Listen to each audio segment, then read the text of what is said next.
very exciting. So there you go. It says, I don't know Samuel L. Jackson to best of my knowledge, haven't played golf with him, and think he does too many TV commercials. Boring, not a fan. Not a bad thing. It all started with a game of golf, or so it seems. Samuel L. Jackson, the Hollywood icon known for his sharp wit and commanding screen presence, found himself in a public back and forth with none other than Donald Trump. This wasn't just any casual disagreement. It was personal, laced with insults and accusations, and it pulled back the curtain on a relationship that was far more tangled than anyone realized. At the center of it, Samuel calling out Trump's behavior on the golf course. He didn't mince words, accusing Trump of being a cheat, something Trump, of course, denies. But Jackson didn't stop there. He went on to say that Trump didn't really know him or what he stood for. That comment seemed to hit a nerve, sparking what would become an ongoing feud. They're trying to, look, between you people, don't talk to me. Hey, you shut your face! If we want to hear you talk, I will shove my arm up your ass and work your mouth like a puppet. You hear me? You hear me? Cash bar. Peace out, bitches. And here's where it gets even more interesting. Trump claimed he didn't even know Jackson.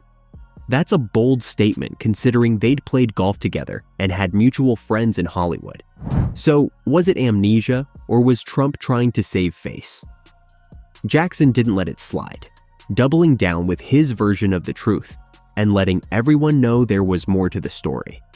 This wasn't just two public figures trading jabs. It was a clash of egos, fueled by decades of interactions and simmering tension. You played golf with him. I played golf with him. He claims... I actually played golf with him with Anthony Anderson one day. Gotcha. And we were all playing together, and we clearly saw him hook a ball into a lake at Trump National in Jersey. And his caddy told him he found it. Now, was the caddy soaking wet when he said this? No, he was not. Yeah, he just took off running, and next thing you know, I got it, Mr. Trump. And you're like, oh, did you see a splash? Samuel L. Jackson didn't hold back when it came to sharing his thoughts about Donald Trump. According to Jackson, Trump simply didn't get who he really was as a person. He wasn't just talking about himself as an actor or a public figure. Jackson was pointing to something deeper: his values, his principles, and what he stands for. And he made it clear that Trump's assumptions about him were way off base. What really seemed to irritate Jackson was Trump's habit of twisting the narrative. Their relationship wasn't just a casual acquaintance or a one-off meeting.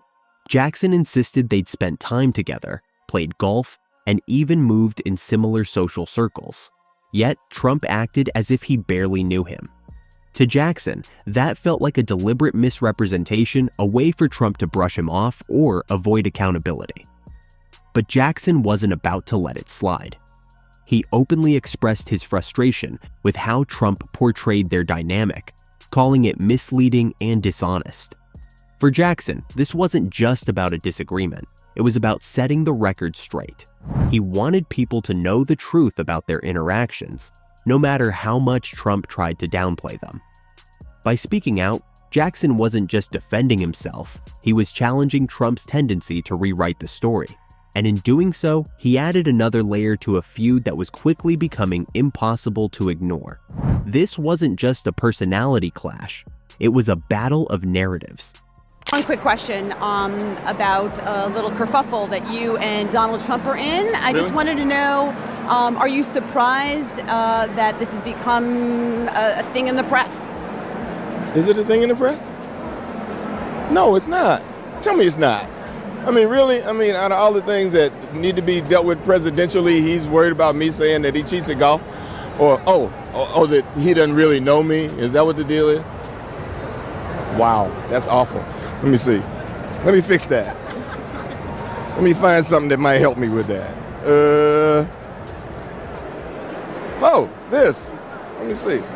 Can we get this on camera? Would that be a bill from Trump National? I think it is.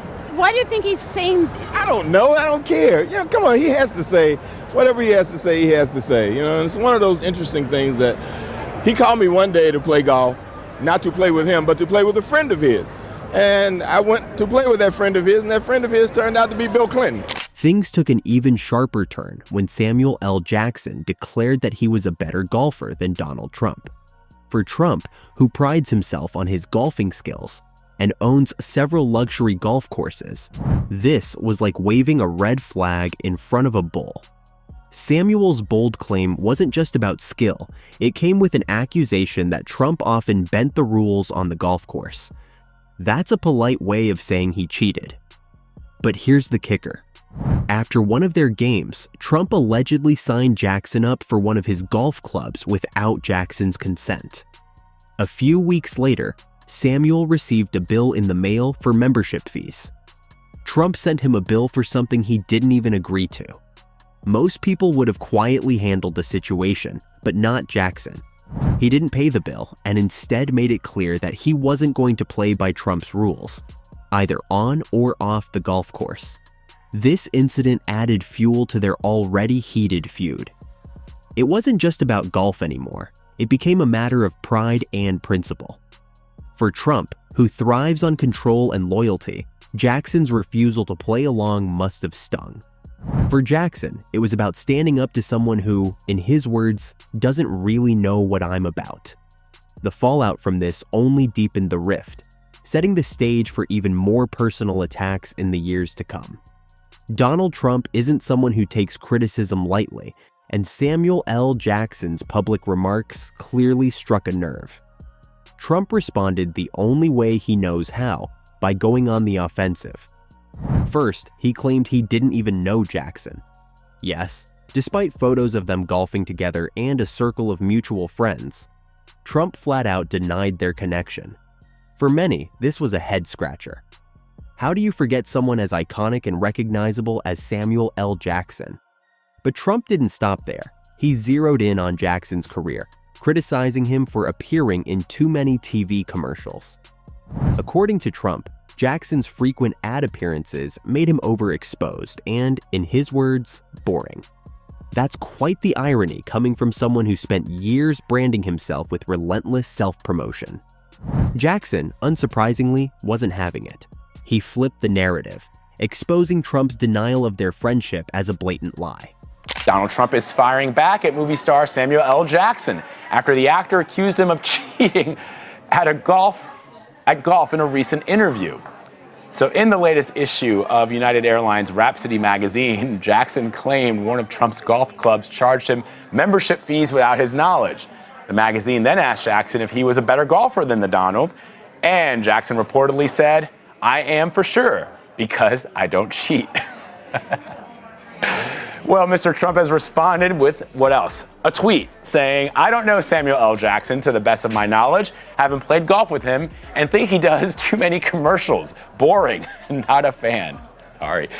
That's great. Even more revealing was Jackson's reminder that they had been friendly enough to share golf games and conversations. The mutual friends who vouched for their past interactions only added credibility to Jackson's side of the story. Trump's dismissal of Jackson as boring was especially puzzling, given Jackson's reputation as one of the most dynamic and charismatic actors in Hollywood. This wasn't just a disagreement anymore. It was becoming a clash of two public figures determined to get the last word. For Jackson, it was about defending his reputation. For Trump, it was about saving face. Samuel L. Jackson didn't just stop at calling out Donald Trump's misrepresentation. He went a step further and exposed details about their past friendship. This wasn't just a fleeting interaction between two celebrities. According to Jackson, their connection went back to shared social experiences, including numerous golf games and casual hangouts. It wasn't the kind of relationship Trump could easily dismiss as insignificant. Jackson even brought up mutual friends to back his claims. One notable name? Actor Anthony Anderson, who reportedly witnessed their camaraderie firsthand. Anderson's comments added credibility to Jackson's version of events, confirming that the two had indeed spent significant time together. It wasn't just hearsay, it was a glimpse into a world where Trump and Jackson once mingled without the tensions that now define their interactions. What made this revelation so compelling was the stark contrast it painted. Trump, who had publicly claimed he barely knew Jackson, was suddenly facing evidence to the contrary. Jackson's anecdotes about their shared experiences made Trump's denial look questionable at best and dishonest at worst. This wasn't just about proving a point for Jackson, it was about calling out what he saw as a pattern of behavior. To him, Trump's denial of their past friendship was part of a larger effort to rewrite history whenever it suited him. By shining a light on their shared moments, Jackson reminded everyone that this feud wasn't born out of thin air. It was rooted in a real, if complicated, history. When Samuel L. Jackson first spoke out about Donald Trump, he likely didn't anticipate how far things would escalate. Initially, Jackson seemed almost surprised by the depth of their feud. What started as a few pointed remarks about golf and character quickly spiraled into something far bigger, especially after Trump became president. Suddenly, their personal clash wasn't just a Hollywood spat, it was front-page material. President Trump. You just got that stare. No, he didn't. That was my resting face. I didn't do anything. That's like, that was that look my mom would give me when I said something that really made no sense. Made no sense whatsoever. It's a real pleasure to have you. Thank you. As always. Trump's rise to the presidency added a whole new layer to their disagreements. For Jackson, this wasn't just about personal grievances anymore. Trump's political power and influence meant that everything he said, or did, carried much greater weight. Jackson, known for speaking his mind, wasn't about to stay silent, especially when he felt the need to challenge Trump's actions and behavior on a public stage. What made the feud even more intense was the way Trump's presidency heightened public interest in their back and forth. Suddenly, every exchange, every jab, and every new comment became headline news. People weren't just interested in their history, they wanted to see what would happen next. Jackson's outspoken nature combined with Trump's tendency to fire back turned their feud into a spectacle, drawing attention from all corners. But beneath all the drama, this was more than just a clash of personalities. It was a reflection of two very different worlds colliding: Hollywood and politics, entertainment and power. And with Trump in the White House, their feud took on a significance that no one could ignore.